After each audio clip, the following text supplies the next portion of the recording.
The Hour of the Time may be contacted at HOTT, that's H-O-T-T, P.O. Box 940, Eagar, spelled E-A-G-A-R, in the state of Arizona, 85925. Our phone number is 928-333-2942, and our website is www.hourofthetime.com.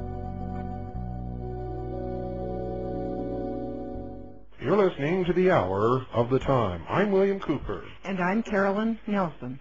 Folks, we're going to have a guest tonight who's going to, I believe, teach you a lot of things that you need to know. A lot of you who have been doubting what you've heard on this program, or on others, or from other people, are going to find out that you should have been listening a long, long time ago. Don't go away. We'll be right back.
Welcome, Robert, to the Hour of the Time. Hi, William. How are you?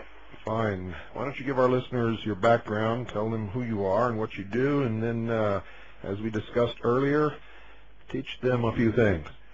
Okay. Well, my name is Bob Ross, and I work with an educational organization called Boston Tea Party Enterprises, based in Sedona, Arizona. And we teach legal seminars on how to understand law, principles of statutory construction and whatnot, so that we can understand the situation we're in and know what to do about it. Our basic orientation is the Internal Revenue Service and the Internal Revenue Code, which is a great example to work with because, as you know, it's been very vulnerable. The code is just filled with really obvious deception once you understand how to define legal terms and the principles of statutory construction. The deception is really obvious, and I hope to show that tonight. I got involved in 1979 myself by just deciding one day that it didn't feel right, the whole system. It just, I felt abused, and I knew people that had been abused, and it just didn't feel right, so I stopped filing. Then for about 10 years I played around with that until 1989, during which time the IRS came after me sometimes they didn't. I fell through the cracks. But I didn't know that there was a legal position. I didn't understand the legality of it. In 1989 I got involved with Phil Marsh and Marlene Marsh, who you know, and started learning the truth about the legal aspects of it. And then in 1992 I became an associate member of their organization, which at that time was called the Pilot Connection Society, and started sharing it with my friends who had been pushing me, and I didn't want the responsibility at first, but eventually I took up the responsibility and started sharing it with friends and family, and eventually started teaching publicly and full-time. That's the biggest hurdle to get over, isn't it, Bob? Accepting the responsibility of your actions? Oh, that's really true. A lot of people don't realize that freedom is a responsibility. It's not a gift that comes with being born in the USA. It's really a responsibility. And in fact, the courts have even ruled on this, and I don't have an exact citation right in front of me on this issue, but the courts have actually ruled that if you don't aggressively assert your rights and fight for them and learn about them, that they are deemed to have been waived. And I have lots of examples of that, which I'll be getting into this evening when we talk about jurisdiction. But just one brief one, for example, that a lot of people don't know, is that, I'll say you're driving down the highway and it's late at night, you're a little sleepy, and you just go a little bit fast, and you're not watching your speedometer, and you get pulled over. A lot of people don't realize that the minute that that police officer pulls you over to give you a citation, you are under arrest. That is actually an arrest. And you are actually within the jurisdiction of the court from that moment. And the minute that you do anything, you are giving the court jurisdiction. And that the citation is handed to you as kind of like a, if you read your state statutes, you'll find out that a citation is in lieu of the arrest. That they let you go after having arrested you, giving you this citation. There are lots of little things like that that we don't know in the law that affect us. I'll be getting more into jurisdiction a little later. But to start out with, the whole thing boils down to understanding that the way you and I talk, just conversationally like right now, is very, very different from what words mean in the law. And there's a very important legal principle behind that that's actually a perfectly sound principle that gets distorted by the way the words get twisted. And the reason for that is most people don't know that words are different in law than they are in conversation. They can actually make no mean yes and yes mean no. In fact, they can, absolutely. That's black and white. So you read it and you read yes, so you go ahead and do it when the meaning in the law, actually, according to the definition of that particular piece of legislation or ruling, might mean no. You could get yourself in big trouble. That's right. They can make black mean white in a particular section of the code. And they do that a lot because they know that you think that black means black, so they redefine it to mean white. And this is a legal principle called substitute of phraseology. And it's a valid legal principle. And the reason it's valid when it's not abused is because conversational speaking, as you know, changes from day to day, from year to year. What's hip talk now is very different than what hip talk was when I was growing up in the 60s, as a hippie. And we said, yeah, man, and, groovy is out. Now, tubular is in, or something else. You're younger than I thought you were. Groovy was after me. Don't want to give away too much here, except for the secrets of the IRS. But the popular language changes.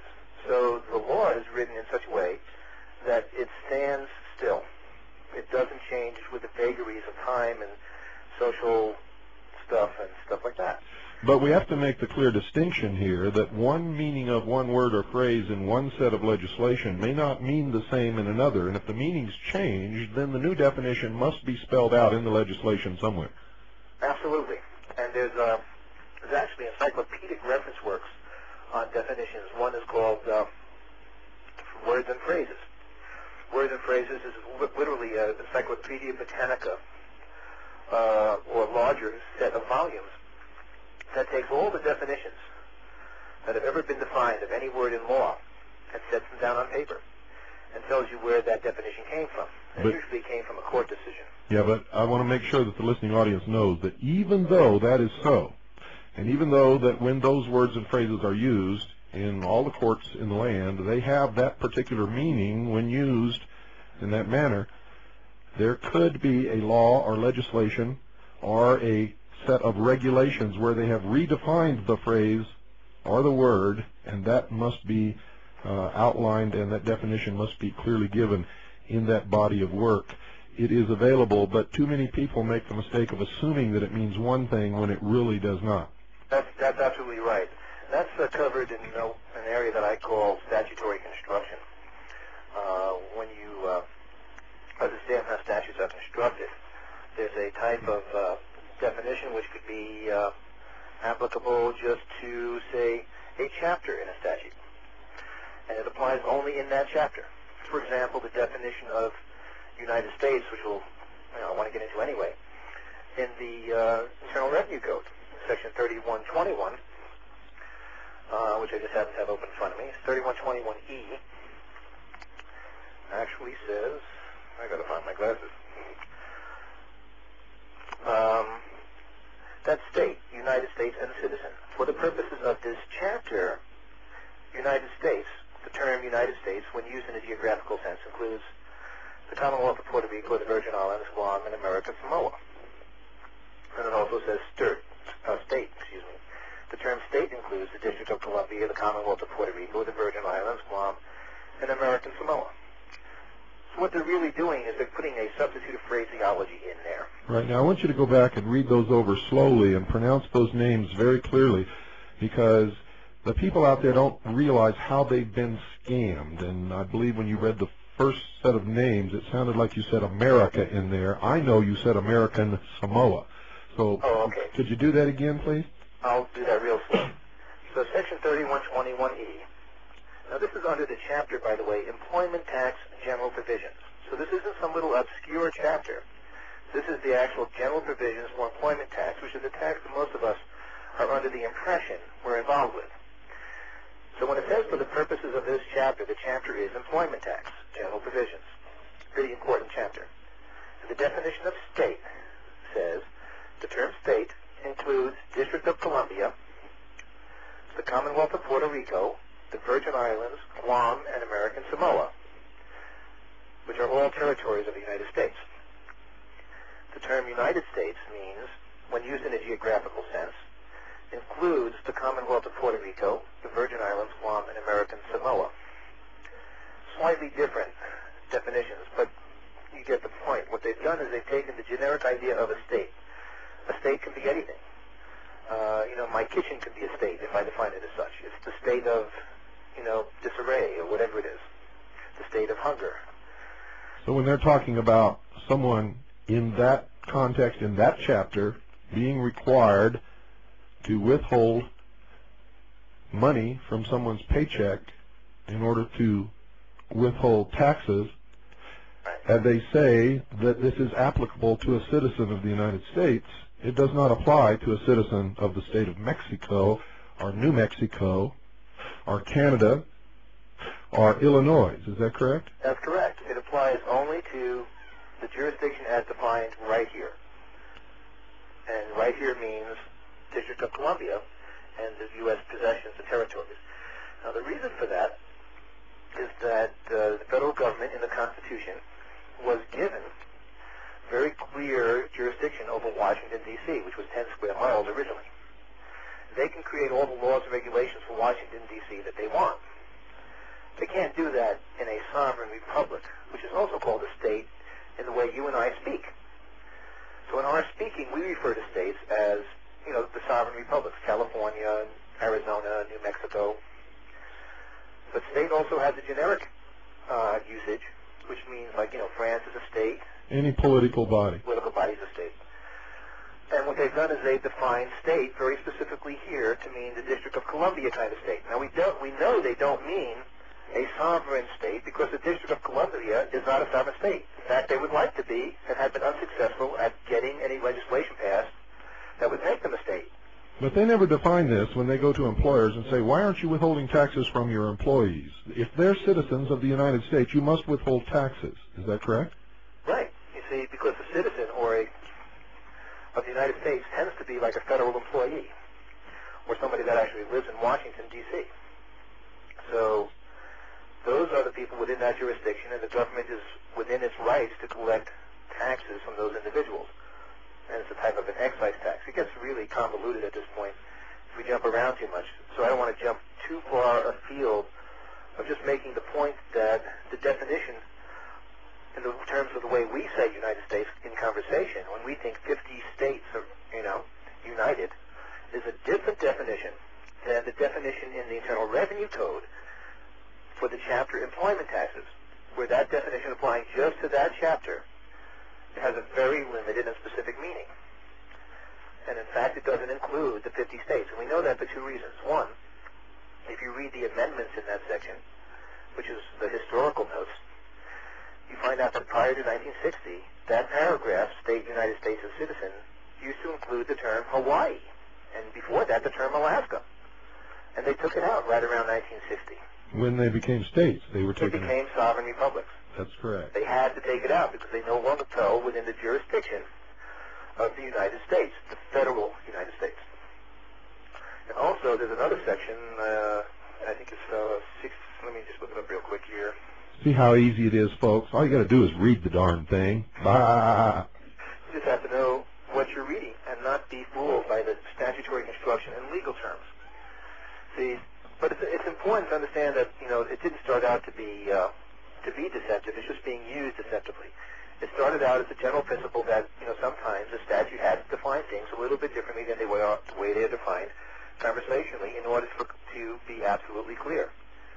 Now, used in this way, it becomes deceptive because, you know, my belief is that anybody could know, the average person would know, the average attorney certainly who is highly educated would know, that most people, when they think of United States, they think of the 50 states. And the average person looking at this would obviously think that this term, United States, applied to them. So therein lies the deception. They didn't have to define the United States that way. They could have come up with another term that wasn't competitive in people's consciousness with the 50 states. And that's where we part ways here, Bob, because where you don't think it was intentional, I know within my very soul that it was intentional from the very beginning. Oh, I do think it was intentional. What wasn't intentional was the original principle that, you know, definitions in law may be different. Oh, I see. Yes, you're right. But this particular usage of that is a clear abuse. Yes. Because clearly everybody thinks the United States means America. Everybody thinks that. Is there anybody out there in the calling and listening audience that wouldn't normally assume that the United States meant all 50 of the states? Nobody but you and I and a few other people who've studied this. Yeah. Now, another way we know that they meant it exactly as they said is if you look in the Internal Revenue Code under Section 6103, you'll see another definition of United States. And this is another definition that applies just to a particular chapter or a subchapter. I'll turn to 6103 here. And this indicates that they know how to do it when the 50 states are involved. Now, in this case, they're talking about the confidentiality of returns. Now, returns are confidential wherever you happen to be, as far as the law is concerned in the Internal Revenue Code. If you're on Mars, these returns are still confidential. So they can rightfully include in this section a definition that is broader than the specific jurisdiction of the federal government. And in this section, the term state is defined, 6103B5. The term state means. By the way, when it says means versus includes, that has a different meaning under the law. That's correct. You can't, the word is and of, I mean, the state of New York is different than New York State, legally. Yes. An entity. What really tripped me up when I was first beginning to study these things, and not just the Internal Revenue Code, but other particular points of law, when I came to find that when it said such and such includes Ohio, you'd take that to mean that there's a whole bunch more plus Ohio. When you really find out what it means, Ohio is the only thing it's talking about. That's right. Includes in the law is generally a completely restricted term. It means that everything that follows and nothing more. Yeah, pertains only to Ohio and no place else. They're really good at using words to deceive people in the law, and a lot of people out there are performing acts and doing things and paying the government money that they should never have done, been a part of, or paid. Exactly. And you know, it gets so complicated that, you know, the IRS has an out on the includes thing. Just to make another point. 7701, which defines includes, says that includes doesn't necessarily exclude anything else. Which kind of throws another monkey wrench into the thing, doesn't it? Well, what it means is includes has no meaning whatsoever. Until you read the Code of Federal Regulations, which enforce the statutes. Right. Which is yet another thing which we'll get into a little later in terms of legal principles. Because, you know, statutes have no force of law unless they have accompanying regulations that give them the force of law. That's correct. So the law is actually the statute plus the regulations, and the courts have ruled clearly on that a statute that doesn't have regulations is not a law. And a regulation that doesn't have a statute also, of course, is not a law. So just to get back real quickly to the term state as defined in 6103, miscellaneous provisions, confidentiality of returns, the term state means any of the 50 states, comma, the District of Columbia, comma, the Commonwealth of Puerto Rico, the Virgin Islands, the Canal Zone, Guam, American Samoa, and the Commonwealth of North and Mariana Islands, and Mars. So they can throw in the 50 United States there, you see, because it doesn't matter to them. They can be generous. They can let returns be confidential anywhere. So it shows that they know how to do it.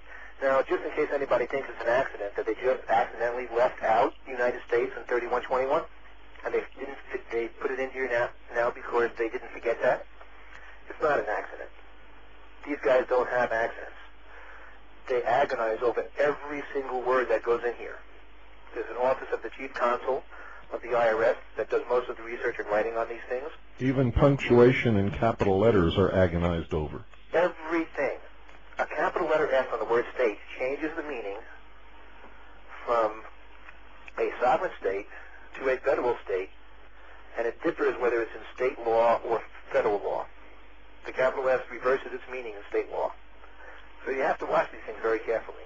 The word or, there are at least 6 definitions of the word or, and a comma before the or rather a comma after the or, changes its meaning. The word or can mean and. As an example, suppose I have on my desk here a cup and a plate, a cup of tea, and a plate with a piece of pizza on it that I didn't finish because I had to call you, and a spoon. Now, I could say that I have a cup of tea or a plate with pizza or a spoon on the desk. That's all true. They're all on the desk. I could also lift up the spoon and say I have a cup on the desk, then I can replace the cup with the spoon, and I say, or, comma, I have a spoon on the desk. Then I replace the spoon with the cup, and I can say, or, comma, I have a cup on the desk. The comma changes it. That sounds trivial when we're talking about cups and spoons and forks on a desk, but when you get into whether or not you pay income tax or whether or not you're guilty of murder, these things have tremendous meaning. Absolutely, because it changes the word or from meaning either or to meaning and. So a good example of where that takes significance would be, say, in 6001, which is one of the statutes that the IRS quotes in their Privacy Act statement in the 1040A instruction manual. That's right, folks. It's not a movie.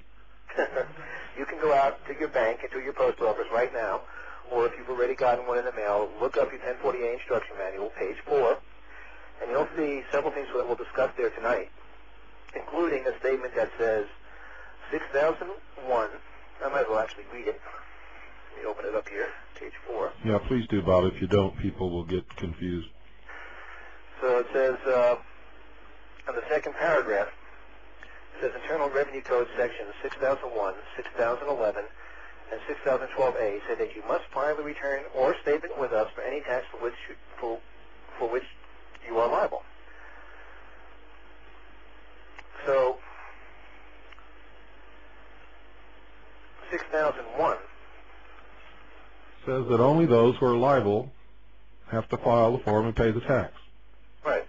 Okay. Well, so the key which phrase. liable. Well, I wasn't going to get into that just yet, the liability issue and the meaning of the word liable. That's yet another topic.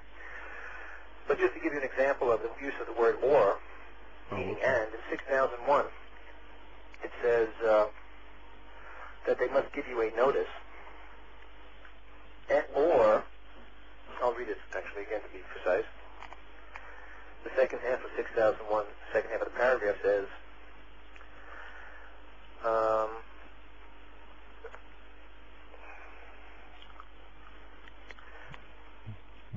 Dead air's a no-no, Bob. Pardon? I said dead air time's a no-no. Oh, okay, I'll keep that in mind. You got to talk, even if it's nonsense. I don't have this stuff all buried in my head. I have a lot of pieces of paper lying around me here, and pick them up hopefully when I find what I need quick. I did make some notes here, but some things I just have really to be accurate. I'm just going to look up and read. What it says here is, whenever in the judgment of the Secretary it is necessary, he may require any person by notice served upon such person or by regulations. Well, now there's an or without a comma. So in that case, the word or means and. It says by notice and by regulations. So you would expect that you would have to receive a notice and regulations that indicate that you're required to keep these records. In fact, that is the case. And if you study the regulations, you'll see that they're supposed to send you a notice that you have to keep records. And what happens when a citizen tries to get a set of the Internal Revenue Service regulations? Well, those can be gotten without, you can buy the regulations as in books. They cost, about $100 for the 6th volume. Well, I know you can, but if you're required to perform these regulations under the law, shouldn't the IRS service give you a copy? Oh, well, that's another story. The IRS, of course... that's the point I'm trying to make. They won't give them to you. They don't give them to you, no. They won't advise you of the regulations that are... They won't even let you look at them. They don't even acknowledge the question. They don't even acknowledge that they have regulations. If you send them a question saying, and this is just my experience, there might be cases where it's different, but I'll give you an example. A friend of mine just recently received an audit, a request for an examination appointment, which was not a summons. She was out of town, and during the time she was out of town, the IRS decided that she was being non-compliant and sent her a 30-day letter disallowing all of her deductions for that time period. While she was still out of town, the 30 days ran out, and they sent her a statutory notice of deficiency, which was almost run out by the time she got back. She was gone for quite a while. And the entire procedure was completely illegal.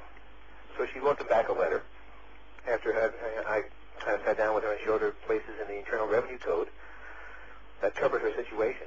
And it was clear that the only way they can do all of that is if the initial examination was required by summons.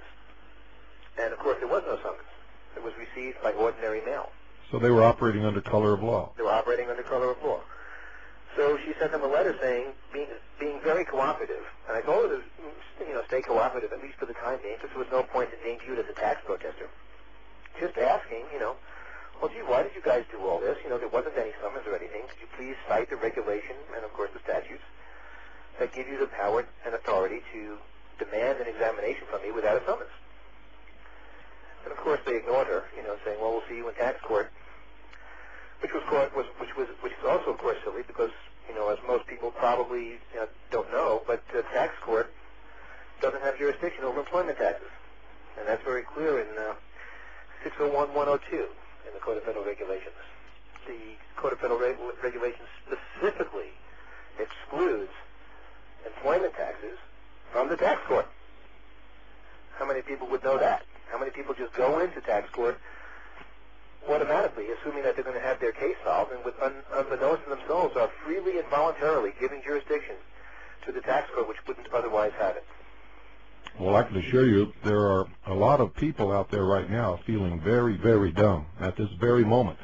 And but we don't want you to feel that way. We want you to learn from this so you don't have to repeat the mistakes that you've made in the past. A lot of you out there are guilty of being hoodwinked, hooked, hoaxed, scammed, and you've had your money stolen from you. The whole thing is, that we've been asleep. And while we were asleep, somebody was kind of raiding the refrigerator. And then some. They walked out with, your living room and your, why not, you're asleep. And there's nobody to, sound the alarm. And it happened very slowly, It's like not anybody's fault that, people are asleep. It happened very slowly over time where, these powers that be doing this and, they're doing the kind of things that you've been talking about and over the last few weeks, very slowly snuck up on us. They started before the Civil War, when the Civil War was manipulated as a means to erode state autonomy and also to try and get a central bank. They failed at the central bank, but they did erode state autonomy. A lot of people don't realize that Lincoln actually signed, prior to ratification, a 13th Amendment that would have given the states the rights to have slavery if they wanted to.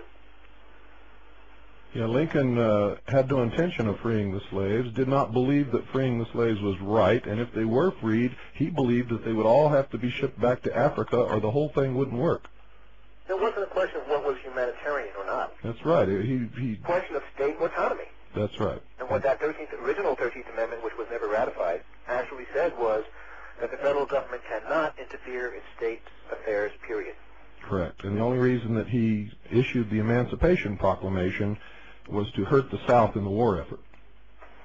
He knew that that was going to cause an awful lot of trouble after that, and he believed in his own mind that the only solution was to ship the blacks back to Africa. It also had to do with, the Bank of London, which was lending support.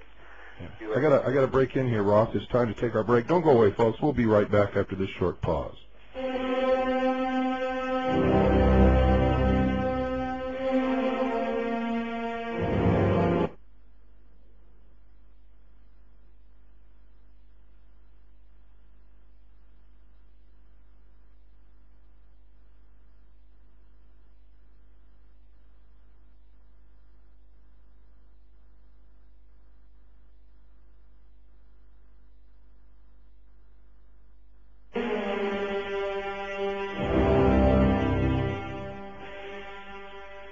Ladies and gentlemen, as you listen to this program each night, 2 hours a night, one at 5 p.m. Pacific, another one at 9 p.m. Pacific. I'm getting confused over these time zones. You're learning that things are completely different in this world than you dreamed they were all your life.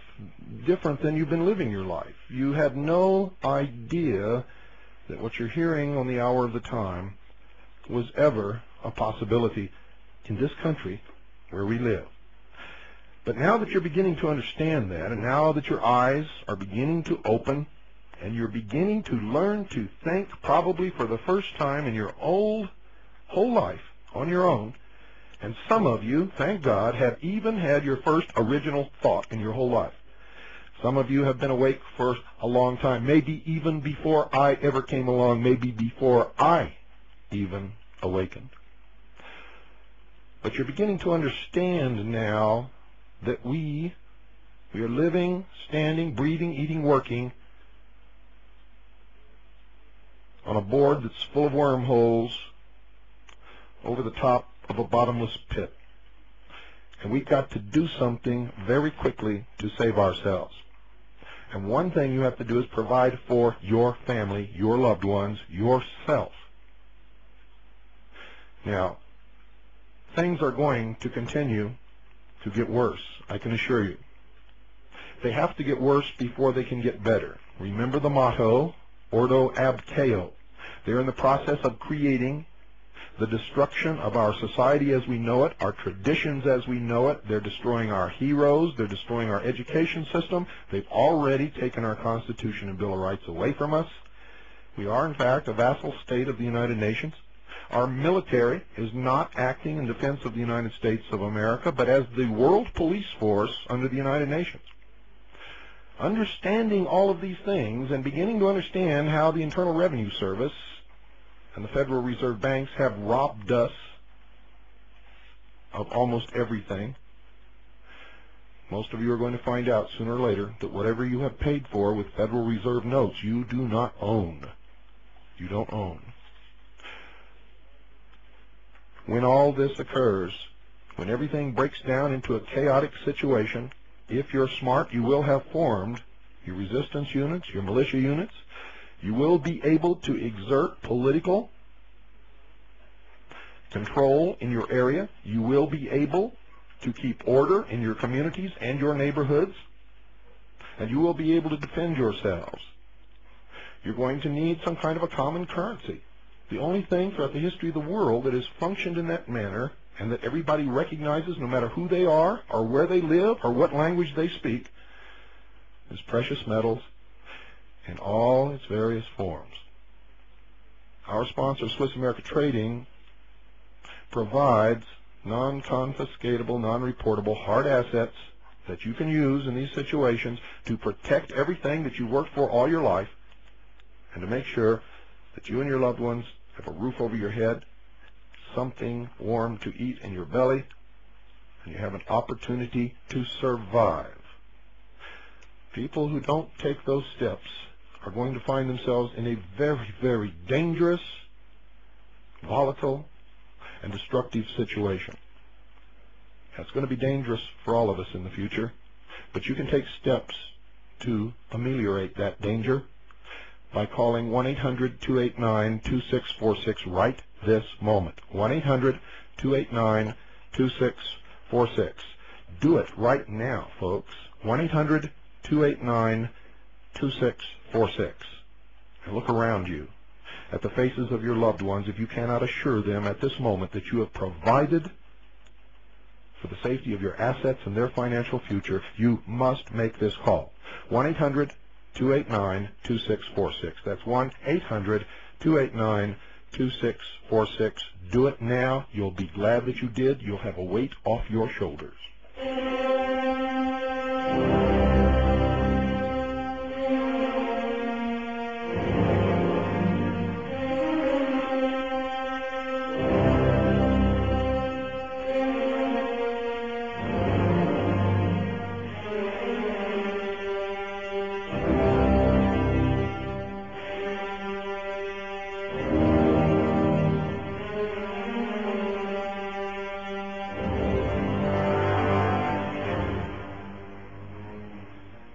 Well, Robert, you are going to come back on the later episode of the Hour of the Time later tonight? Yes.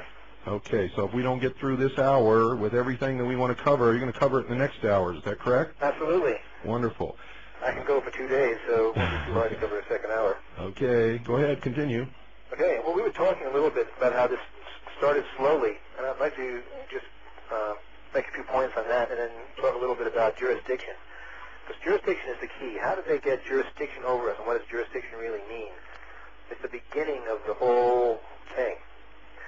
But before I get into that, I just want to, finish where I started before the break about the fact that it happened slowly over time and how insidious a step-by-step process this was. And much of that, of course, you've gone over in great detail the last few days. But insofar as the Internal Revenue and the economy is concerned, the Federal Reserve notes, which you mentioned, have no, not only have they no intrinsic value, but they're a form of insurance script, which means that everything you purchase with a Federal Reserve note belongs to the company who issued the script, which in this case is a private bank known as the Federal Reserve. Well, how did we get into that situation? After the Civil War, Lincoln, of course, didn't go for the central bank idea at all. He did get sucked into the 13th and 14th Amendments. But he didn't do the central bank. He issued greenbacks instead to finance the war, much to the chagrin of the central bankers who were trying to establish for many years here a central bank in the United States. And they periodically over time did have short-term central bank charters.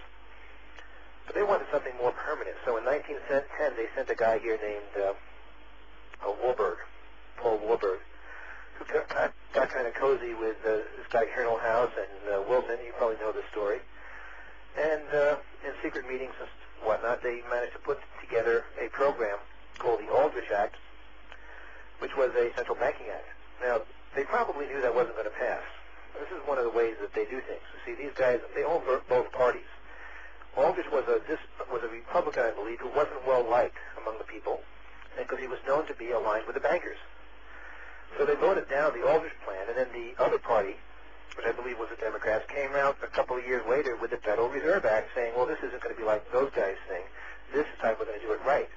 The exact same plan, under a different name, under a different sponsor.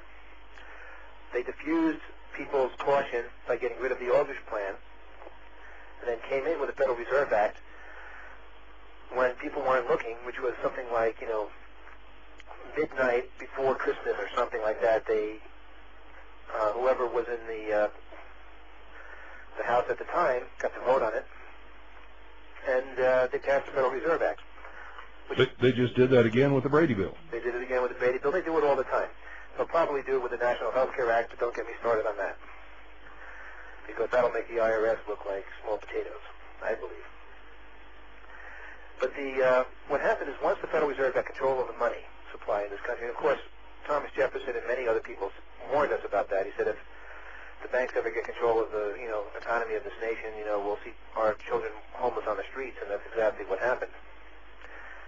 But once they got a hold of the money, they created the income tax, of course, to be able to help control the overall situation, to help pay the debt, which is the interest on the money that the Federal Reserve puts into circulation. Just very briefly, the Federal Reserve puts money into circulation at no cost to it except for the printing. And that money then becomes a debt of the Treasury of Americans to the Federal Reserve at a very high interest. And we now, of course, have, $4 trillion worth of debt if you listen to the GAO, and that is the guaranteed obligations of the United States. Plus, of course, there's all the unguaranteed obligations of the United States. Guaranteed obligations like your mortgage. It's guaranteed by the collateral of your house. But you still have phone bills to pay. You still have gas bills and electric bills. These are all unguaranteed debts, unsecured debts.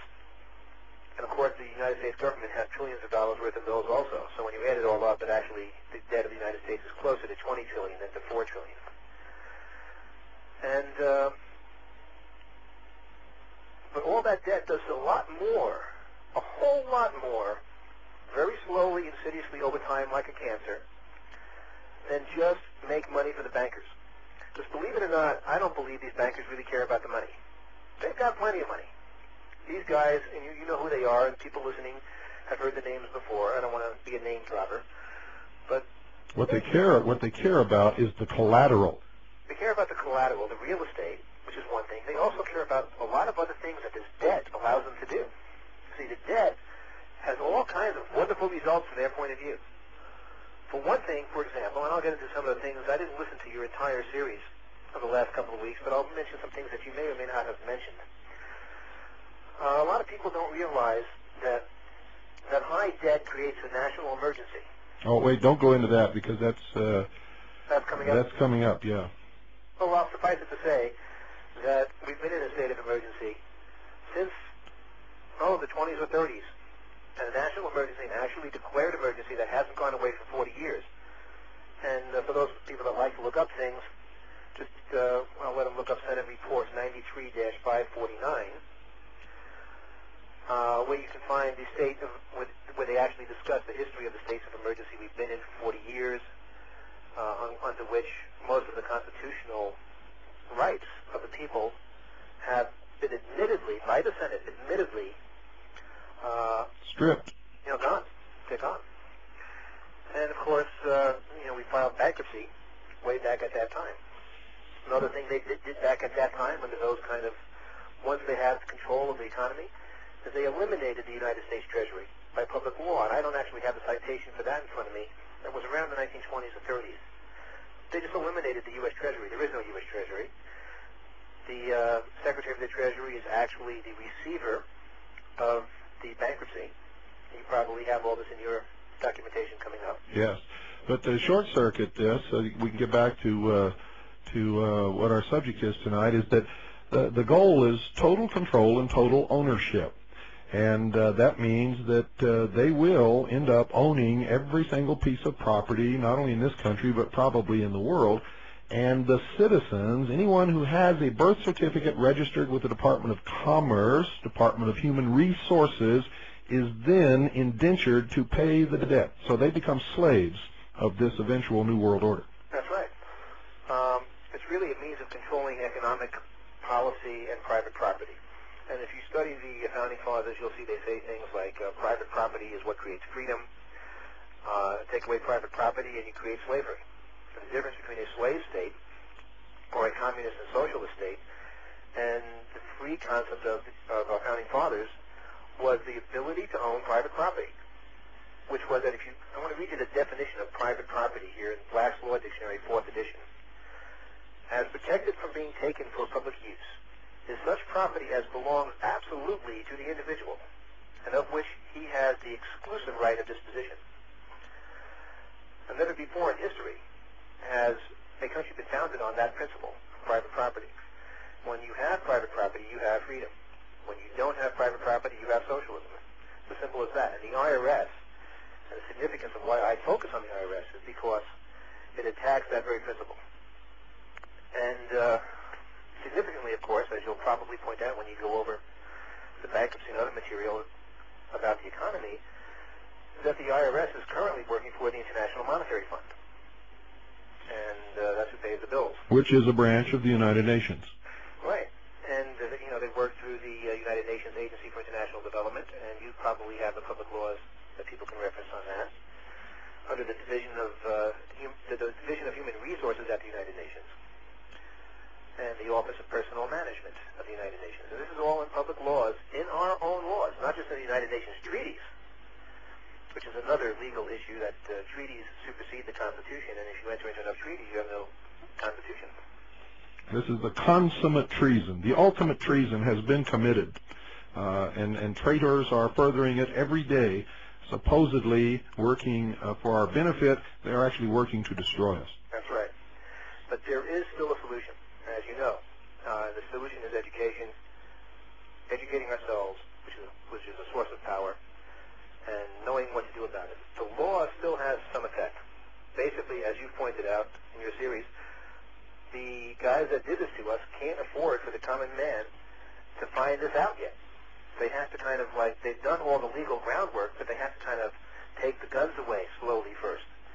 Even though they've already passed plenty of laws for unilateral disarmament, they can't enforce it until there's a popular opinion behind it. Right. They're in the process of creating what they call a consensus of opinion among the populace, which will make it politically incorrect for someone to own guns, and when they see their neighbors frowning at them because they have a gun, they will eventually, the theory goes, buckle into social pressure and give up their weapons.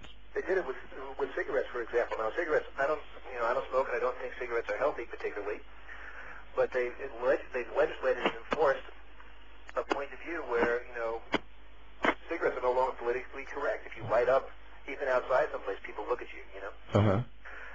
And they'll do the same thing. It's not that hard. I don't watch a lot of TV, but I do like to watch enough to kind of see how they're programming the people so that I can watch out for it. It kind of gives me an insight into what the current plan is of these guys. Every major news show, CNN, all the news shows on ABC, NBC, and CBS, and all the morning news shows in particular are really good at this. Good Morning America and those shows. They are all talking gun control, and it's always about safety, anti-crime, violence in the streets. It's always children that are getting killed. Yeah, versus hunting. Nobody on any of these news shows has dared to mention the original reason in the Bill of Rights for guns. Well, some of them I don't think really understand or know those reasons. The others have sold out. Yeah. So, but it gets back to jurisdiction. As long as they can't afford for us to find out the truth as a nation, as a whole, we the people, the legal system still basically functions, and it's founded on the Constitution. It doesn't function well. It's complicated. It's convoluted. It's overburdened. In some cases, like in the Internal Revenue Code, it's clearly deceptive. But if you can decipher it, and if you can learn the little ins and outs, you can protect yourself and stand up for your rights on a legal level. And if you do that as a group, you become very powerful. I believe in fostering groups that study the law together, that work with each other to work on pleadings in court, to work on you can file suits against government officials that are usurping authority or exceeding their authority. But you can't do this alone. We need to do this at the group level, at the community level, and stuff like that. And the key is understanding jurisdiction. That's the beginning. What makes you a U.S. citizen versus an American citizen or a state citizen. And those are all different things. Again, understanding legal terms. I just want to give you an idea of how long you've got. You've got about 6 minutes before we have to go into the closing of the show. Okay. Well, with jurisdiction, you find out that what we do is we give away our jurisdiction to ignorance. You don't become a United States citizen just by birth. You become a United States citizen, which means a federal citizen a citizen of the federal United States, as we defined earlier in 3121 of the IRC. You become a U.S. citizen by, filling out an application for anything and has a little box on it that says, are you a U.S. citizen? And you check yes. Well, you just volunteered. That has legal effect. Every piece of paper in your life that you sign is a legal document. Every word in that legal document has been considered and thought over for hours and hours by attorneys. It all means something, and we just go ahead and we just sign it. How do you give away jurisdiction? You take privileges or benefits from the federal government. They can tax privileges.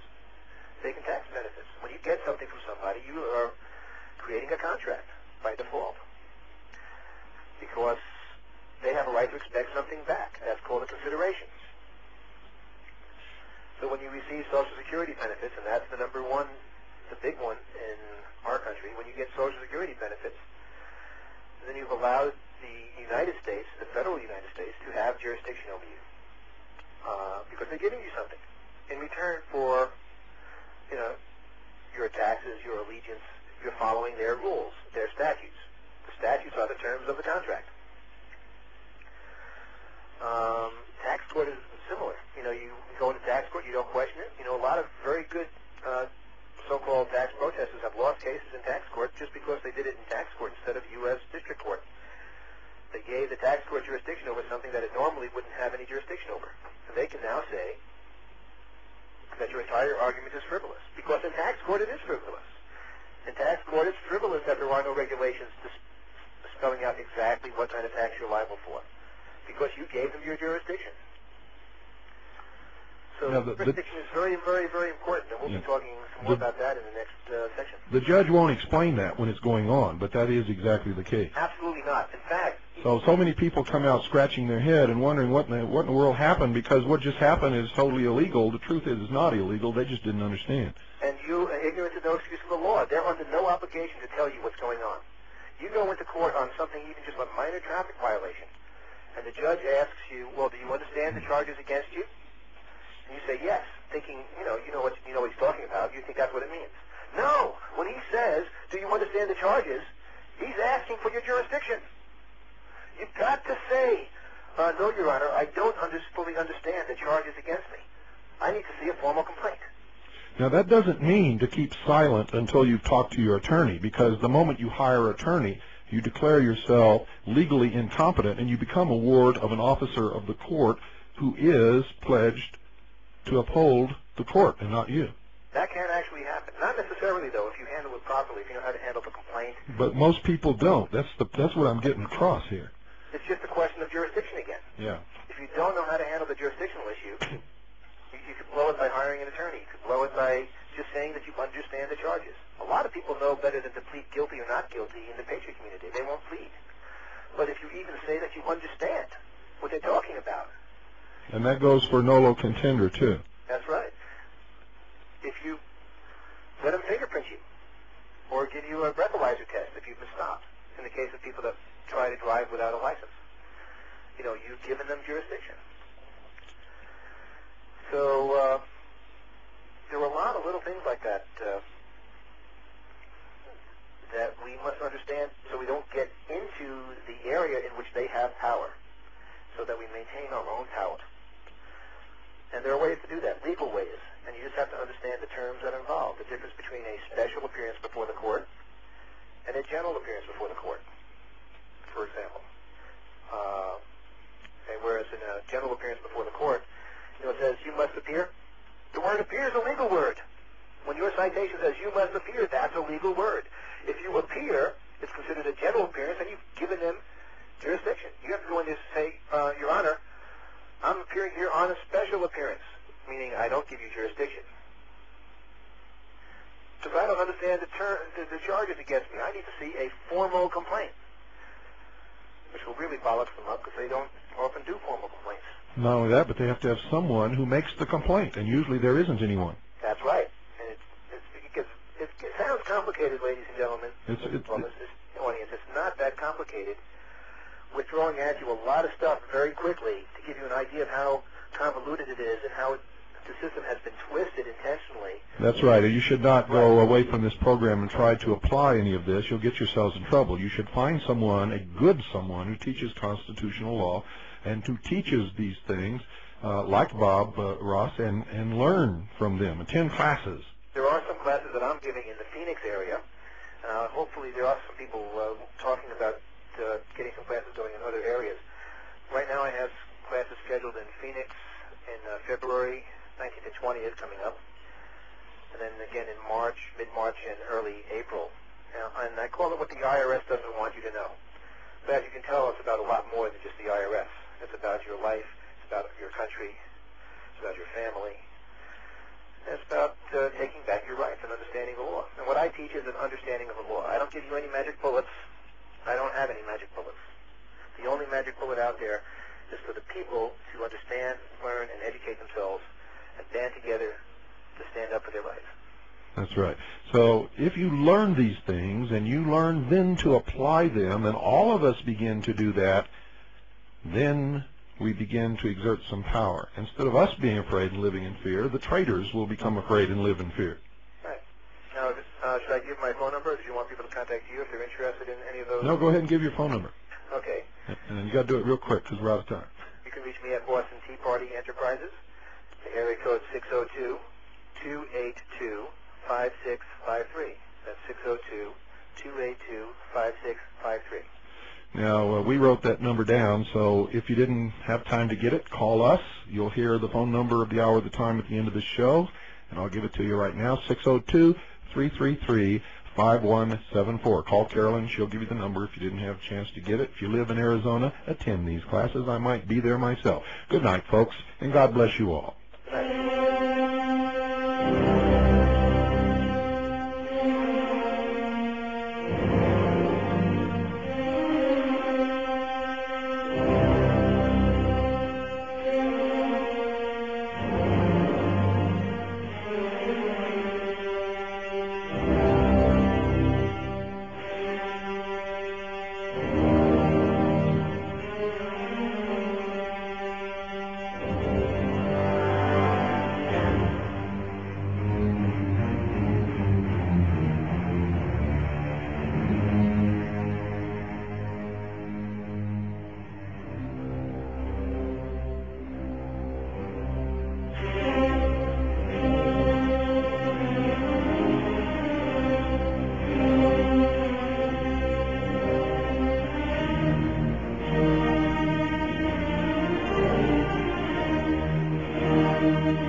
The Hour of the Time may be contacted at HOTT, that's H-O-T-T, P.O. Box 940, Eager, spelled E-A-G-A-R, in the state of Arizona, 85925.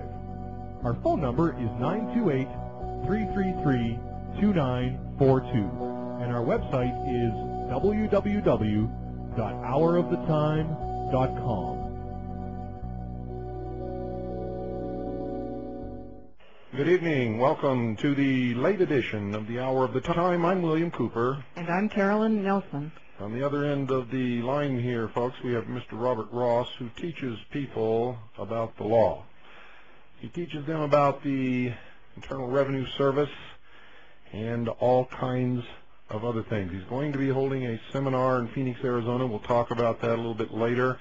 I might even decide to go. I planned on being in Phoenix on that weekend anyway, and to meet with Linda Thompson. And since he's going to have his seminar over the weekend of the 19th and 20th, I may just attend this seminar also. I never, ever fail to learn something from everybody that I meet, folks, if I just have enough time to spend with them. I would recommend that if you live anywhere where you could get to Phoenix, Arizona for the weekend of February 19th and 20th, that you make arrangements with Bob Ross to attend his seminar, and especially if you've been ignorant of the law most of your life and you'd like to get straight and learn what's going on in the court and not be a victim. In other words, come out a winner instead of a victim. That's extremely important, ladies and gentlemen. So don't go away. We'll be right back. Make sure you have pen and paper by your side every time you listen to this program, not just tonight, folks, but every time you listen to this program. Now, we started out with Bob on the earlier program tonight, so this is a continuation. And if you missed the earlier episode of the Hour of the Time, you can order the tape from us. If you would like information on how to order tapes, call the Research Center and talk to Carolyn either tonight after the show or tomorrow sometime. The number is 602-333-5174. That's 602-333-5174.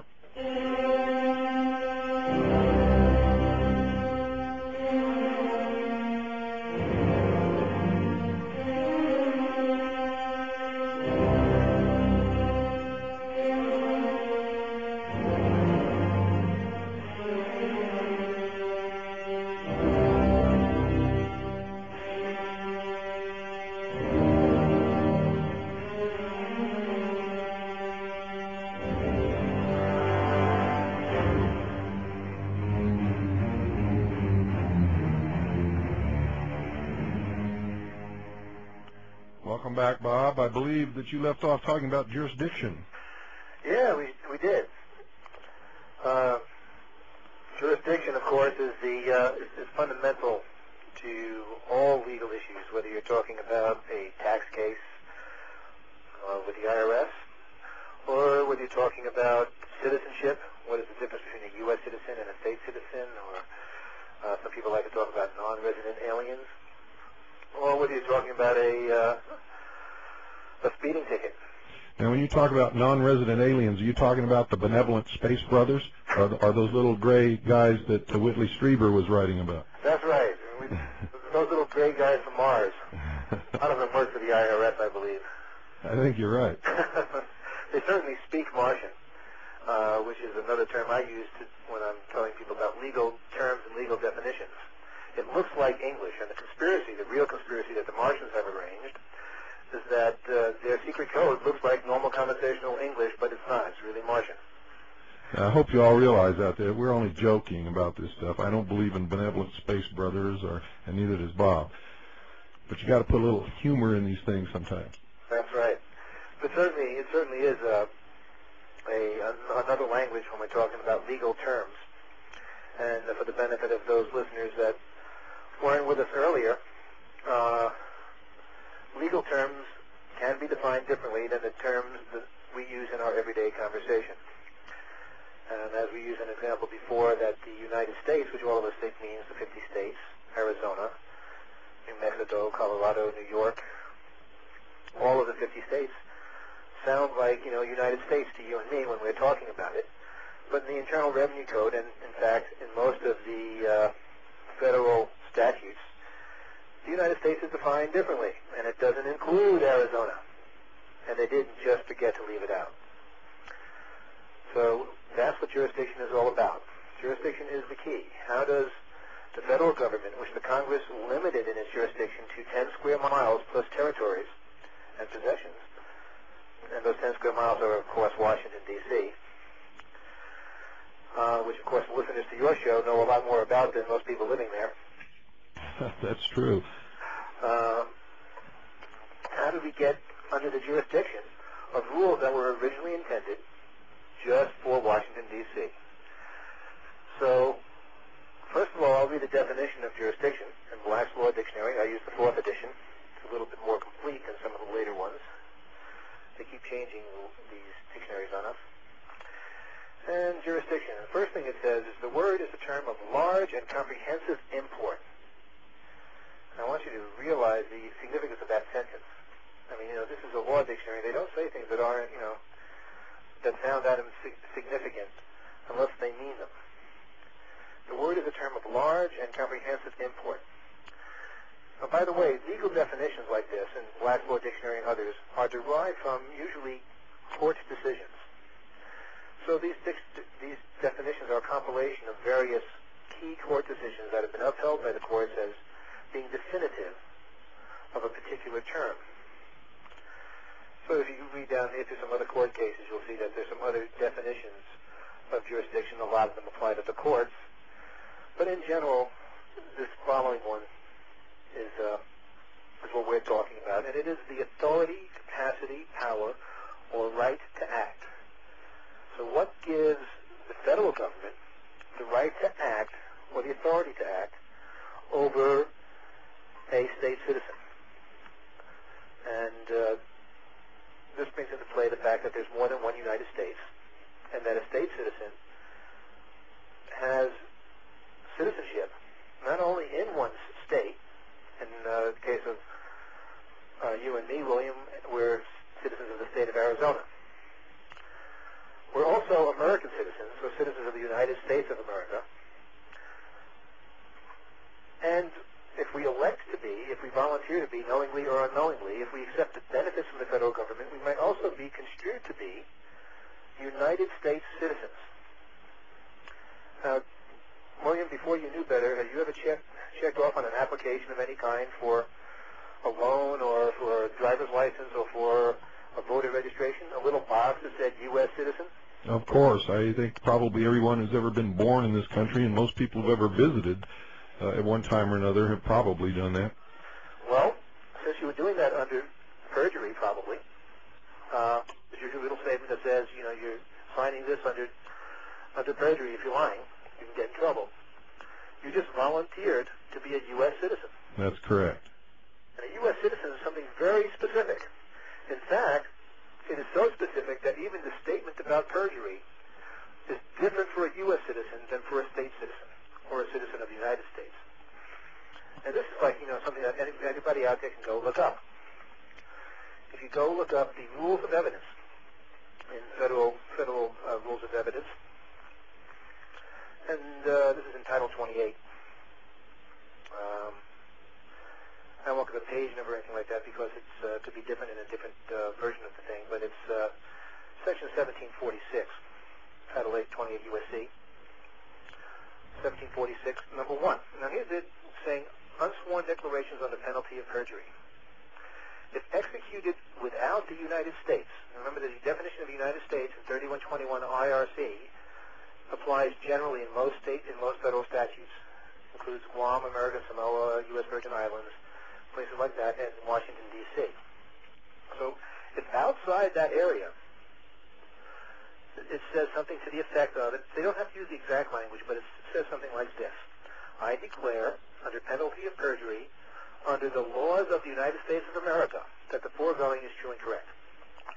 So they throw in there, if you're outside the United States, they throw the term United States of America in there, saying that you agree to abide by the laws of the United States of America in this perjury statement. Now, if you're within the United States, they don't have to throw an agreement to abide by the laws of the United States in there, since you're already part of that jurisdiction. So the statement that's in Section 2 reads, if executed within the United States, its territories, possessions, or commonwealths, I declare, under penalty of perjury, the foregoing to be true and correct. So the difference between the two statements, I'll repeat once again so everybody's clear. I'm going to give you another example in a minute of how that's used, that you can go look up in a local library or a law library. If you're in the United States, you don't need, the perjury statement doesn't have to include the United States, obviously, because you're already there. If you're outside the United States, in other words, in Arizona, which is an independent republic, they have to include in the perjury statement for federal purposes that you agree to abide by the laws of the United States of America, because otherwise you would be outside that jurisdiction. Now, the proof of the fact that they're not referring to Paris or France or Canada or Mars is when you go look at some forms that use the perjury statement, some federal forms. Now, the one I have here is for the U.S. District Court. Any of you can go out to the U.S. District Court and get a form, which is using the Return of Service form, and it's the Declaration of Server. Now, in the U.S. District Court in Arizona, say, the Declaration of Server is signing the following declaration. I declare, under penalty of perjury, under the laws of the United States of America, that the foregoing information contained in the Return of Service and Statement of Service is true and correct. So now they included the laws of the United States of America. The phrase that is only included in a perjury statement that is executed outside of the United States. Now you go into your district court in any state republic, and that's what you'll get. A form that, according to Title 28 U.S.C., is intended for use without the United States, proving, in their own words, in their own forms, that you are not in the United States when you sign that form. You're in a sovereign state. Now, it sounds more complicated than it is, but it's a very clear definition of jurisdiction and the fact that there's more than one United States. In fact, in Black's Law Dictionary, there are 3 definitions of United States. What are those, Bob? Oh, without going to look it up in Black's, just off the top of my head, one is the sovereign entity that the rest of the world sees as the United States.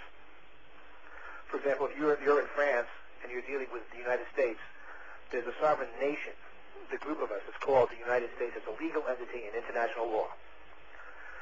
The second is the United States referring to the federal government, the United States that resides in Washington, D.C., as is defined in the federal statutes such as the Internal Revenue Code, Section 3121.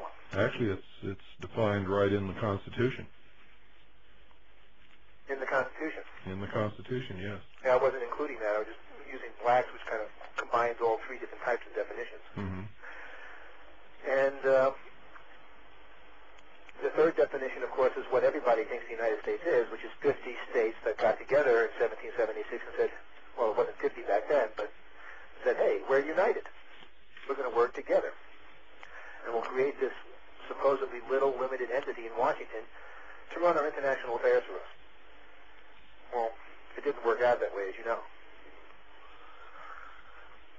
So you have to know 2 things in the law, very, very important to understand jurisdiction. One is who you are, and the other is where you are. Now, does anybody imagine that you can get anywhere in life without knowing who you are and where you are? And yet, when it comes to the law, we don't understand these very basic things. So the United States definition tells us where we are. We're in a sovereign state. Who we are becomes the next question. Are we state citizens, United States citizens, or citizens of the United States, which is 3 different things? when you actually break down the law. And what you find out is that, according to the Constitution, we are first and primary citizens of the sovereign republic or state that you live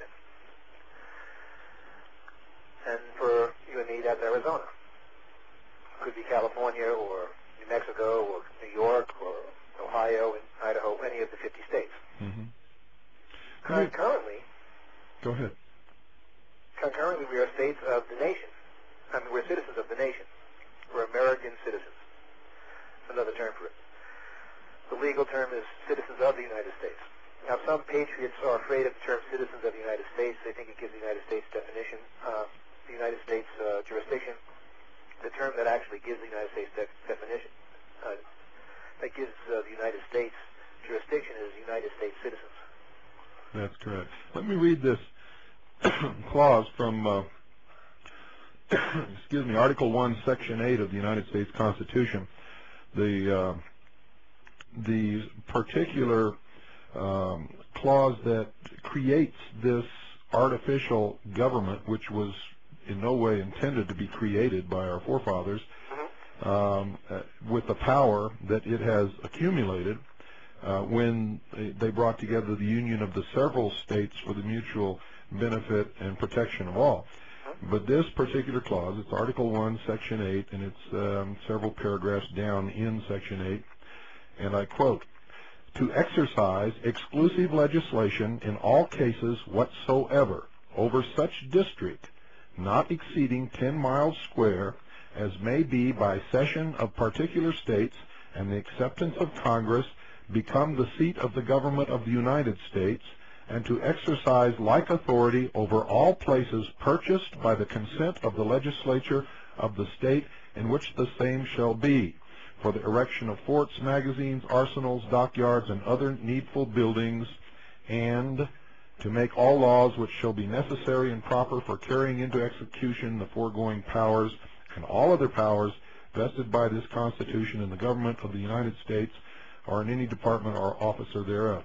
Basically what it says is they've created this district not exceeding 10 miles square, and all territories are property which is purchased and is a part of this, even though it's outside of it, and that Congress shall exercise exclusive legislation in all cases whatsoever over such district, meaning that whoever is subject to that jurisdiction has no constitutional rights whatsoever, has no rights except those granted to them by Congress, and it's exactly backward of the intent of the forefathers. That's right. Within their jurisdiction, it's as if you're working for a company, and in fact, there's a corporate nature to the United States government, the federal United States, that the courts have actually ruled under certain circumstances that the United States federal government is a corporation and to be treated as, in the course, a corporation. They've also ruled that it is a foreign nation to the United States Union of the several states and to the states themselves. That's right. So it's as if, using the corporate analogy, as if you went into General Motors and you worked for General Motors and they had a dress code. And they say you shall wear a shirt and tie and jacket when you're working at General Motors. Well, if you want to work at General Motors, that's what you got to do. And if you want to agree to their employee manual and the terms and conditions of your employment contract, which include how much you get paid and how much they withhold and whatever, for insurance purposes or retirement or whatever, those are the rules of the game that you agreed to play by, and you have to play by them. But guess what? I don't work for General Motors. Now, I don't have to follow those rules unless I choose to. If I choose to follow General Motors dress code wherever I go in Arizona, then that's my form of insanity. But I don't have to do that unless, of course, I sign a contract with General Motors, which I don't plan on doing, or with the federal government. So there's another important section, if you're going to bring up the Constitution, that refers to this issue of jurisdiction and dual citizenship. And it's very clear that there's a dual citizenship in this section. In Section 2, Article 4, Section 2, of the Constitution, where it says, in the first sentence. The citizen of each state shall be entitled to all privileges and immunities of citizens in the several states. Can you see the dual citizenship inherent in that? Of course. So there's both, you have both the rights of a citizen in each state, and you have the rights of the citizens of all the states. Two different things under the law. Mm-hmm. Law is very clear and very precise. And when used properly without abuse, that clarity and precision helps keep things clear. When used abusively, it can be used to hide the truth, to deceive people, and the like. And in the case of the IRC, as we pointed out in the first show, it's clear that it was intended to be read by the average person, and the average person would, of course, read the definition of United States or read the use of the term United States throughout the IRC and, believe that it was referring to them. Because it says United States. Oh, that must mean me. But it doesn't. Now, how did we get to the point where the United States government, federal United States, can construe that you are within their jurisdiction? That's not you, William Cooper, but those people out there who haven't taken the steps necessary to get out of that jurisdiction. Are you asking me? No, I guess it was a rhetorical question. I answer myself. But we give away our jurisdiction. And we talked about this a little earlier, but we give it away by ignorance. See, the courts and the federal agencies involved do not have to inform you when you give away jurisdiction. They don't have to tell you what the jurisdiction is. There's a lot of little ways you can give away jurisdiction. One of them is to sign a form that says U.S. citizen on it, a legal form that you're signing under penalty of perjury. So they have the right to construe that if you're signing under penalty of perjury, you're supposed to know the law, because ignorance is no excuse. They have the right to construe that you wouldn't sign that under penalty of perjury unless you were a U.S. citizen. So it's kind of like twisting it a little bit. Or you were committing fraud. Or you're committing fraud. And by the way, I got bad news for a lot of people out there. If you think if you signed a lot of stuff that says you're a U.S. citizen, you are in fact committing fraud. Unless you work for the federal government. Because federal employees can be construed to be U.S. citizens. That's okay. Your employers, all your employers with employer identification numbers, EINs, they're committing fraud if they're not federal corporations. They don't know that, but it's true. Because they're not federal employers. An EIN, if you read the code, is intended for federal employers. If you have a trust, a lot of people out there in the Patriot movement that may be listening to this show have trusts, common law trusts and irrevocable trusts of various kinds. Some of those trusts have EINs, just for the convenience of having bank accounts and doing business, thinking that the beneficiary is protected. Now, for those people out there who don't know what you're talking about, what do those initials mean? EIN is an employer identification number. It's the equivalent of a Social Security number for an employer. It identifies the employer as a federal corporation, an employer of federal employees, and allows them to withhold taxes and Social Security from your paycheck if you're a wage earner. Well, those trusts and companies and stuff like that that are chartered in the state or in common law jurisdictions, if they have a federal employer's identification number, that is a fraud. And signed under penalty of perjury. So, given that the United States prefers to assume that you wouldn't commit a fraud, they get to assume that you're telling the truth, that you are within their jurisdiction. So you see, you gave it away. I know just about 8 people just leapt right up off their couch when you told them that. Well, to tell you the truth, a lot of people do these things and think they're safe and secure, but they don't really understand what they did. Exactly. I mean, it just goes, it's so pervasive that it's ridiculous. I mean, if you get arrested, if you get picked up for speeding on a traffic charge, and you go in to talk to the judge, and he asks you, and I used this example earlier, do you understand the charges against you? He didn't ask you to plead. Most people are smart enough to know that if they plead guilty or not guilty, especially patriots, that they're giving jurisdiction to the court. He just asks you, do you understand the charges? Bingo. He got you. No, sir. I don't understand nothing. That's right. You don't understand nothing. I don't know nothing. You don't plead. You don't understand anything. You don't know nothing. Ignorance is bliss as far as that's concerned. Because that buys you the time to figure out where you're at, to force the court into getting a formal complaint. And that right there is enough usually to stop them, because usually there is no formal complaint and there is no complainant. Very often that's true. And if there is a formal complaint... That's always true in the case of traffic tickets. Yeah. Oh, in the case of traffic tickets, even if there is a formal complaint, chances are it's signed by the prosecutor. Right. Well, the guy that should have signed it is the police officer that stopped you. Mm-hmm. Because from the prosecutor's point of view, anything that happens is hearsay. So the police officer gets up there on the stand, and you've asked for a formal complaint. First thing that happens is they call up the police officer, and he says, officer, would you state your name for the record? And he goes, John Smith. And you jump up and say, Your Honor, I object, I object. And the judge says, why? What's going on? He says, well, Your Honor, I read the complaint, and John Smith isn't anywhere on the complaint. He didn't sign this complaint. His evidence isn't admissible. It's hearsay. Because he's not the party to sign the complaint. Mm-hmm.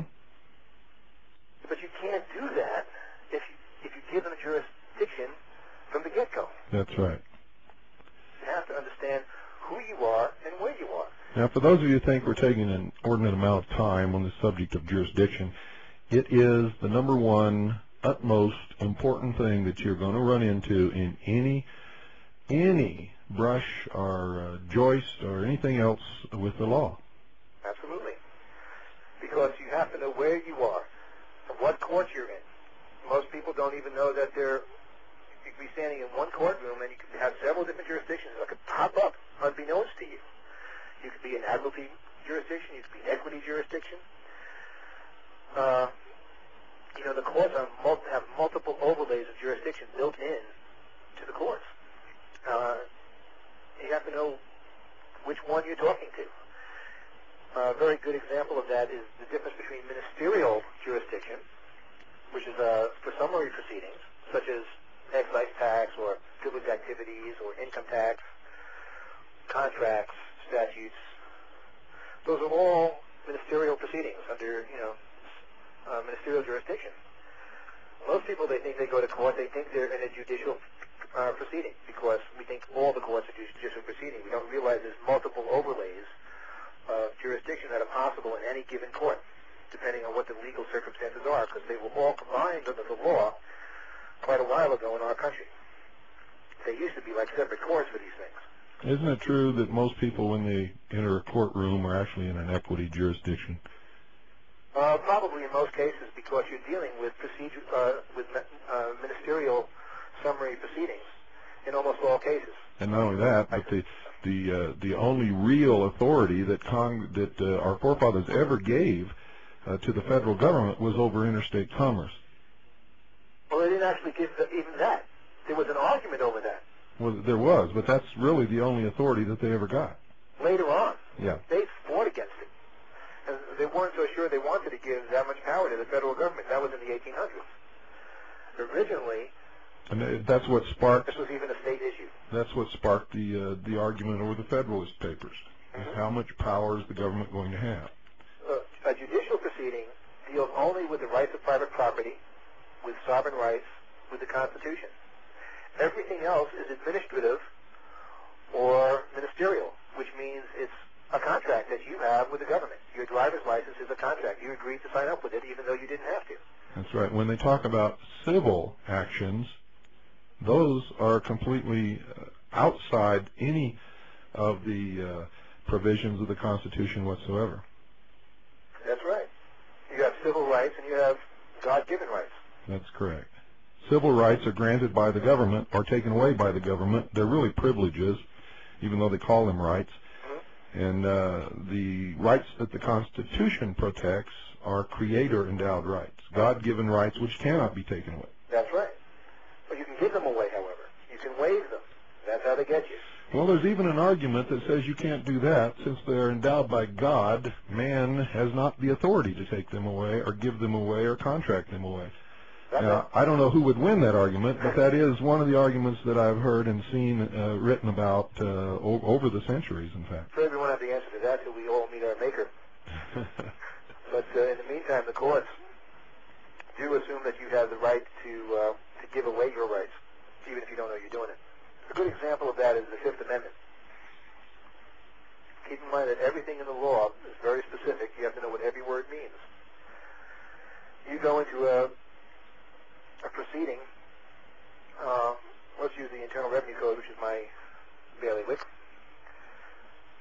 You know, we're talking probably about the only part of the Constitution that most people have ever even known about.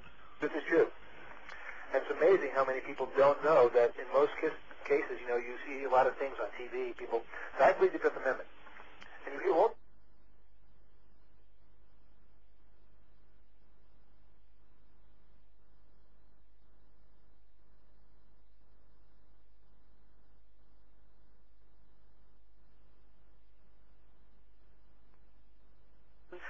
there are whole volumes and volumes of stuff like this at state law level and at the federal law level, and they go step by step, by teeny, weeny, tiny little baby steps.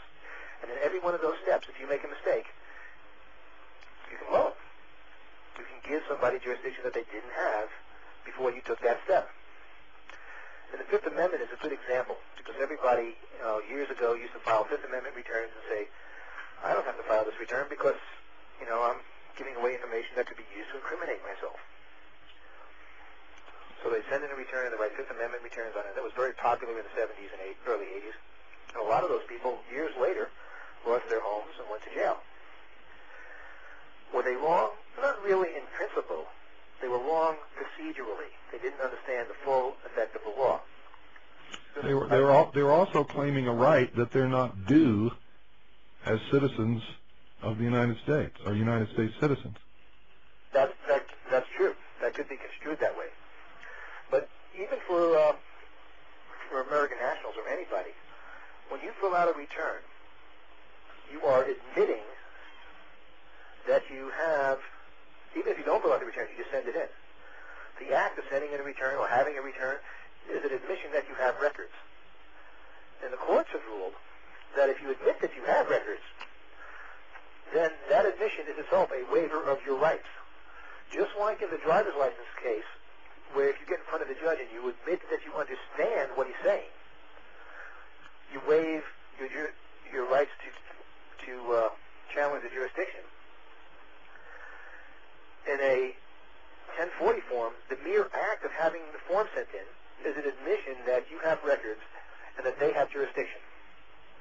So you waive your Fifth Amendment rights right there. Let me explain this to our listening audience just a little bit. The reason that you lose jurisdiction when you send in a return, whether or not you fill it out or anything else, if you send that return in, you are complying with their requirements. And since you complied with their requirements, you have then admitted that they have jurisdiction to make those requirements upon you. Therefore, they have jurisdiction upon you, the whole you, for whatever their requirements in full may be. So this is something that people don't understand. I know people who were perfectly safe, had done everything right all the way down the line, couldn't be touched until they were called one day and asked to come in just to have a talk about the legal points that they were basing their case upon, and they actually went down to the IRS office and went in for the appointment and sat down at the desk and gave them jurisdiction by that action.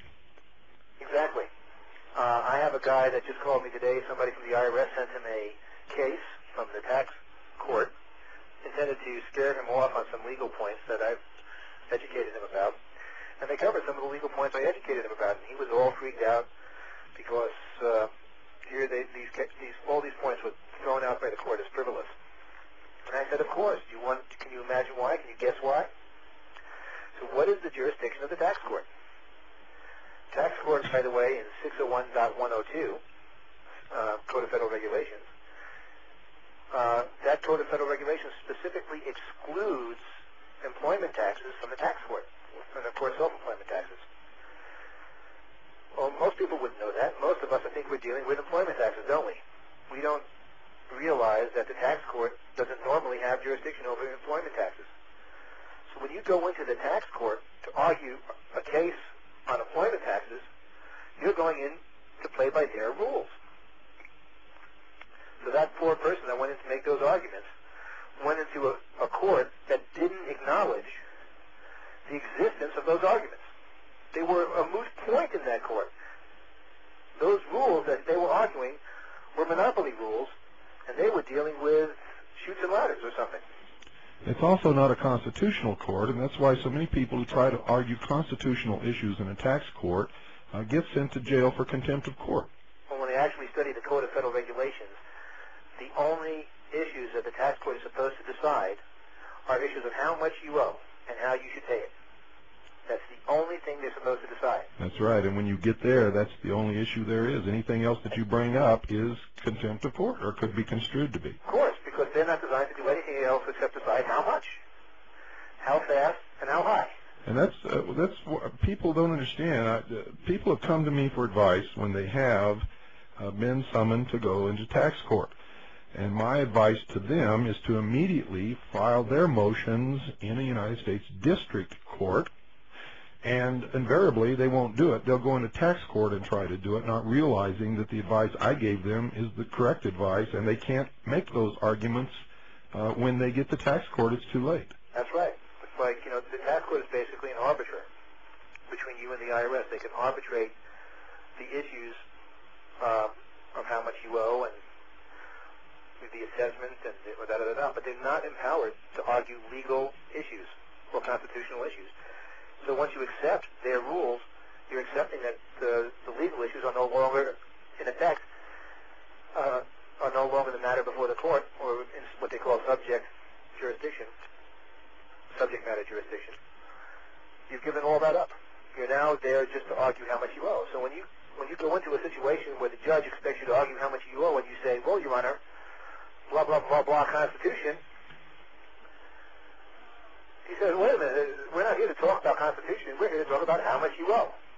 He doesn't do it in those words, so you never quite figured out what hit you. But that's what's going on.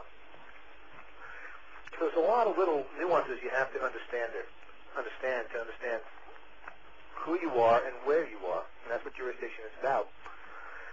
They want you to forget who you are, you see. Now, you and I, Bob, have both studied the law, and I don't know about you, but when I first decided that I was going to stick my head into the law and find out what it really said in there, I was pretty intimidated, and I thought it was going to be some monumental, difficult task.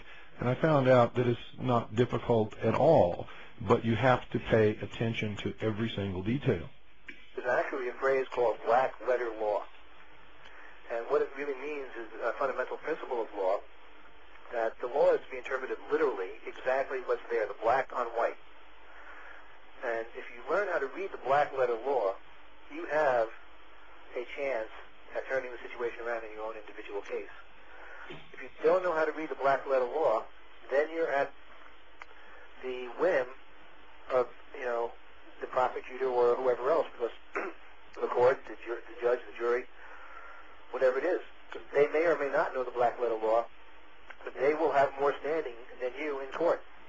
Now, there's something else we've all discovered, is that if you go into court and you demonstrate to the judge that you understand and know the law and can present a good argument with good points in law and filed good briefs and good motions, that the judge, when he wouldn't help anybody else, will sometimes help you out. He'll have respect for you.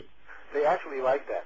It makes them smile a little bit. And they have a contempt, a blatant contempt that you can see when you walk into that court for anyone who does not understand the law. Absolutely. And in a sense, I don't know if that's fair, because the system is basically manipulated so that we won't understand the law.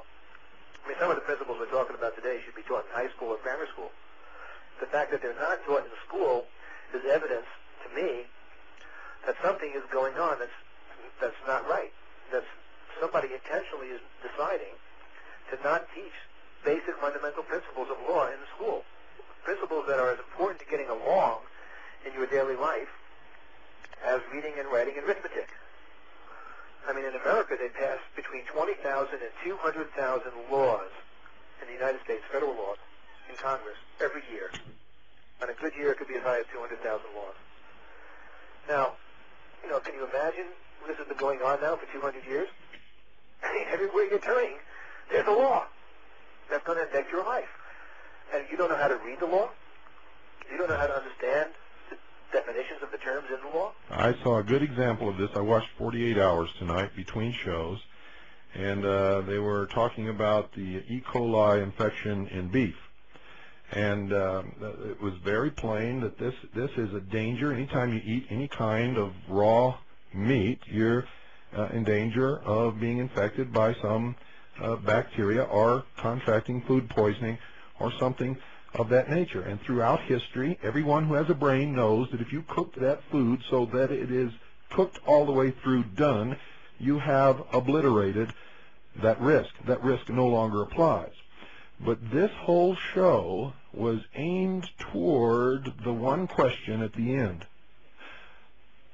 What steps has the federal government taken to stop this spread of E. coli infection? And what they're doing is planting in the public mind that there's going to be more control over food by the United States government. Absolutely. Absolutely. Along with it, I'm sure many of your listeners are familiar with the issue about control of vitamins. And if that goes through, we're going to have to get prescriptions just to get vitamin C. That's right. Of course, if you're not a U.S. citizen, they can't enforce that on you. But if the drugstores and health food stores and all of that don't know that, it's not going to do you much good. So we have to get out there and educate the people, educate the employers, and like that. When you take on these issues, it's a responsibility. It's not just for yourself that you're doing it. You have to inform your employer. First of all, you're not going to want to withhold wages from you. Second of all, you want to protect your employer from the fraud that he's committing. He may not even be aware that he's committing a fraud, and or she. And if you like your job and you want to keep that job and opt out of the system and not have money withheld from your paycheck, you're going to have to educate your employer. And in the case of Fortune 500 companies and multinational companies, that ain't going to be easy necessarily. So what do you do? This is a question I think that each individual employee has to confront themselves based on their family needs and their job situation.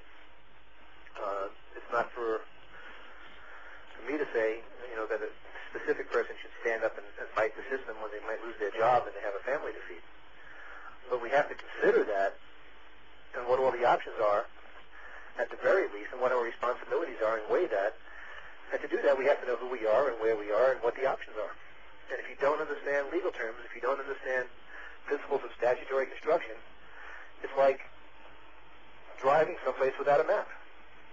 Now, the IRS is counting on you to not know your way around. They're counting on the fact that you can't read the map. But even if you look at the map, you don't understand what you're looking at.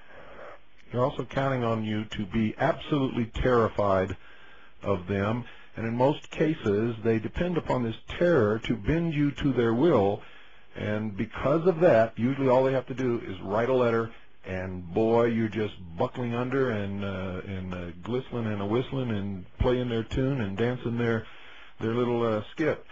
I'll give you a good example of that. To get back to the IRC, is Section 6331. Now, probably a lot of your listeners have liens and levies. In fact, I know they do because some of them have already called me between shows about the liens and levies they have that they're concerned about. Now, you get a lien. What you get from the IRS actually is not a lien. It's a notice of lien. And that notice of lien is filed in an alphabetical index at the county recorder's office and has no more force of law than anything else that you can file at the county recorder's office, which is just about any kind of document you want to record. That's right. What happens is that usually the county recorder will then enter it as if it is a proper lien. That's right. Well, and he has, in fact, committed fraud. He doesn't actually enter it as a proper lien. They actually do just enter it as a notice of lien. It's still a fraud, though. Why is it a fraud? Because everybody thinks it's a lien. So the notice of lien goes to the banks, goes to your employer. The employer starts withholding your wages. The bank freezes your assets. They didn't get anything other than a notice of lien. In fact, any of your listeners out there can check this out themselves, and here's how you do it. And you'll get a wonderful piece of evidence that you can use in your battle against the IRS. If you have a notice of lien on your record, if you receive notice of lien, for most people it would be more than 10 days have passed, so the immediate options of what to do when you immediately get it are not available. There are some things you can do the day that you get it to return it and refuse to accept it. It's called return or presentment under the Uniform Commercial Code. And by the way, under the Federal Tax Lien Act of 1966, all these extraordinary collection proceedings, like liens and levies, are governed under the Uniform Protection Code. That's the jurisdiction. Not all contracts are under that jurisdiction unless that jurisdiction is written in the contract. A lot of people don't understand that. They think UCC is a universal panacea, another magic bullet. It's not necessarily, but in the case of liens and levies, it does apply. Go to your library, look up your state statutes. It's usually a few volumes, 4, 5, 6 volumes. And you look in the index under Federal Tax Lien Act of 1966, which has been incorporated into the statutes of most states. And you'll actually see what we talked about. You'll see two ways of listing a lien. There's the notice of lien, which is listed in an alphabetical index by the county recorder, and then there is a real lien with an affidavit that goes with it, and the elements of a real lien are has to have an affidavit, has to have, I don't have the full list in front of me off the top of my head, but there's several elements that it has to have. And it also has to be filed with the Secretary of your state. So what you do is you call the Secretary of your state and you ask, what is the proper procedure for getting a list of all the encumbrances and judgments and liens on file against you? And the Secretary of State will tell you to either write a letter and send in a fee for like $5 or $7 or $9, or they'll ask you to get a UCC-3 form, which is a standardized form under the Uniform Commercial Code. And you'll send that form in, or the letter, and a small fee, and they will send you back a statement of what liens and judgments are on your record at the Secretary of State. And invariably, I will take you out to dinner anywhere in the country, if I'm there, or if I can afford to be there at the time. If you get anything back from the Secretary of State, from the IRS, that says you have a lien from the IRS. And the reason for that is there's a lot of reasons for that. But basically, under the law, the IRS is not empowered to actually produce real liens. If you look at 6331, number one, the first thing you'll find out is, if you recall from the earlier show, that a statute has no force of law without a regulation in the Code of Federal Regulations. The statutes are broad authorizing language of the law. That's how they're defined in the law, broad authorizing language. They require regulations written by the Secretary, in this case the Secretary of the Treasury. In the case of transportation statutes, it would be the Secretary of Transportation. They have to write specific regulations to itemize exactly how they're going to enforce those broad authorizations in the statutes. Now, the Secretary, of course, can't write authorizations for anything that would be really unconstitutional, so they don't. Even though the statute might look like it's there, the Secretary has to be more careful about the about the regulations. If you look under the regulations under 6331, which is liens and levies, there are no regulations. In fact, I have a document here. I don't have it in front of me, but if anybody's interested, I'd be happy to provide the citation, or to provide it to you, William, and callers can get it. Mm-hmm. Well, basically what that means is, if there are no regulations, then there are no liens or levies, and that's why they file notices of liens and not real liens. That's right. And when you look, they actually had, a couple of years ago, they had a regulation before Congress to actually create a regulation for that, and it was voted down. Yeah, but at the same time, they're operating fraud, they're creating a fraud, perpetrating a fraud, and they're operating under the color of law, which is a crime in itself, and you can charge them with that crime. And actually, I've seen people take these agents to court who file those liens and sue them and have the liens lifted before they ever got to court because they don't want it taken into court. That's right. Although you do have to really know the court procedure to do that properly, because people can get into trouble if they do that improperly. Like if you try to file some of the common law liens that patriots have been filing over the last year or so. No, that's not what I was talking about. I was talking about actually suing an agent of the IRS for leveling a notice of lien on your property and perpetrating a fraud and operating under the color of law. Right. So be sure when you do that you know what you're doing. Yes. Oh, well, be sure when you do anything, you know what you're doing. So a lot of patriots have gotten into trouble by using the wrong kinds of suits in the wrong kinds of jurisdictions, and then the court either throws them out, or some patriots have even gone to jail for frivolous lawsuits. Using 6331 as an example, I'll throw in another interesting legal principle. A lot of people talk about the Internal Revenue Code as being prima facie or non-positive law. And this is an area I just want to clear up, because everybody says, oh, it's not positive law, it's not really law. I don't have to follow it, it's just administrative rules. There's a lot of misunderstanding in the patriot community about what non-positive law is, or prima facie law. And it's a good example, again, of the black and white character of legal understanding and legal principles. Prima facie means on the face of it. The reason there's a lot of Latin terms in the law is because Latin is a dead language. It doesn't change anymore. It's dead. What it means is it looks like it's an elephant. It's really a duck. Well, what it means is on the face of it, it means it's law until somebody proves that it's not. That's what I said. Well, you see, most people think positive and negative. There's positive law, and that's law. There's law, and then there's things that are not law. Well, there's this in-between thing called evidence of the laws, or prima facie law, also called non-positive law. Well, it's not just out of the blue sky that they pull this evidence of the law out. The evidence of the law is based on what's commonly referred to as the U.S. statutes at large. The U.S. statutes at large are all the public laws that people vote on in Congress, that Congress votes on, over time. Some of the laws go back to the 1800s. And when they take all the laws and they just put them down in the Federal Register or whatever chronologically, that's the statutes at large. But when they take the laws and they codify them by subject matter, so that we can kind of refer to them easily by subject, they take all the laws that are in the statutes somewhere in the statutes at large, and they put them together in one place, and then they codify it, which means they kind of reword it so that it kind of all fits together properly. Then it becomes a title in the code, like the Internal Revenue Code is Title 26. So Title 26 has never been enacted into law in its own right. They've never taken the title, the 2 books or 4 books, depending on the volume that you have, the set that you have. They've never taken that and voted on it and made it positive law. So Title 26 is only evidence that somewhere in the U.S. statutes at large, there really is a law that was actually passed by Congress.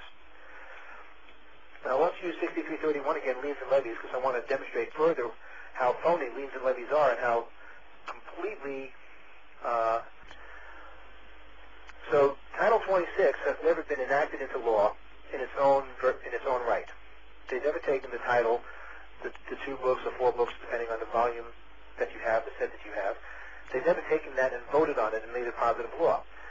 So Title 26 is only evidence that somewhere in the U.S. statutes at large, there really is a law that was actually passed by Congress.